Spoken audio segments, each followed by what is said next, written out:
historiquement, le pôle Prémy, c'était un pôle qui était un pôle censé rassembler les intervenants et les acteurs économiques de l'audiovisuel, on va dire, voilà, très clairement, donc de la télévision et du cinéma.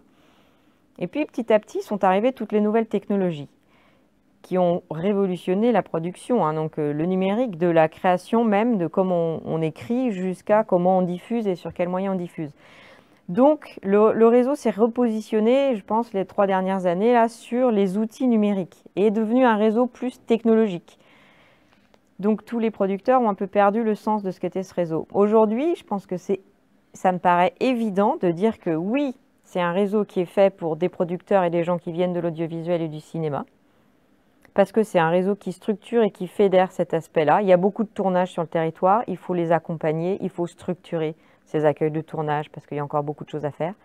Et en même temps, il y a tout ce vivier de jeunes créateurs, de nouveaux contenus pour des nouvelles plateformes ou des nouveaux contenus qui utilisent des nouvelles technologies, la réalité virtuelle et augmentée, mais il y en a plein d'autres et il y en aura encore plein d'autres, qui arrivent et qui, eux, ont besoin d'être structurés plus en mode accompagnement de société, plus un mode French Tech, entre guillemets.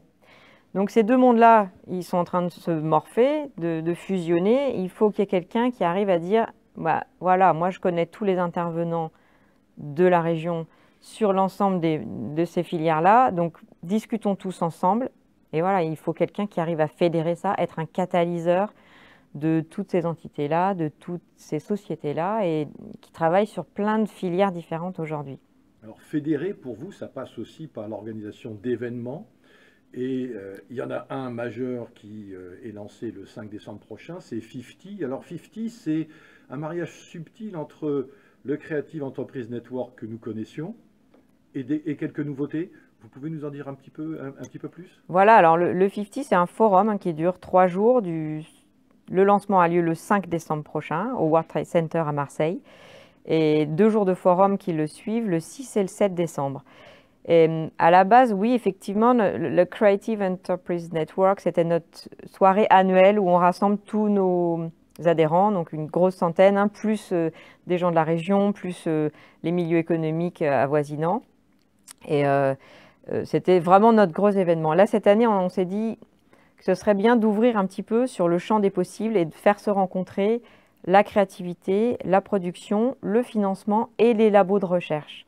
Parce qu'on a tout ça sur notre territoire. C'est en ça que je dis qu'on a un trésor sur ce territoire, c'est qu'on a des pôles de compétences hyper forts. En production, on a des pôles de compétences. En innovation, on a un vivier de sociétés qui sont très innovantes et qui développent des nouveaux outils. En prestataire technique de l'audiovisuel, on est très très fort puisqu'on est un territoire d'accueil de tournage, qu'on a à peu près sur la région 25 longs métrages et 25 séries tous les ans qui viennent se tourner ici. Donc on a des techniciens qui sont forts et des prestataires de services qui sont compétents. On a des labos de recherche sur l'ensemble de la région qui sont très puissants et qui sont connus dans le monde entier et qui travaillent sur des problématiques qui nous concernent, sur la culture, sur la communication, sur les outils de communication, sur le traitement des datas. Ces mondes-là ne communiquent pas aujourd'hui. Donc ce qu'on a voulu faire, c'est créer un endroit, un lieu où tous ces gens-là puissent trouver leur intérêt, à savoir l'image de demain, le contenu, qu'est-ce que ça peut devenir? Quelle est la perspective du contenu de demain? Vers quoi on s'oriente? Vers où peut nous mener la réalité virtuelle et augmentée? Et là, pour discuter de tout ça, on fait intervenir des experts européens qui sont reconnus mondialement. Donc ça peut intéresser un large panel de personnes qui vont être dans un espace assez confiné. On ne veut pas que ce soit trop gros, justement pour qu'ils puissent se rencontrer au travers de petits déjeuners, au travers de keynotes, de conférences, de rendez-vous one-to-one qui sont prévus à l'avance via une plateforme de rendez-vous. Tous ces gens-là vont pouvoir discuter, se rencontrer, et ce qu'on espère, c'est que ça sorte des projets ambitieux pour demain ou pour aujourd'hui.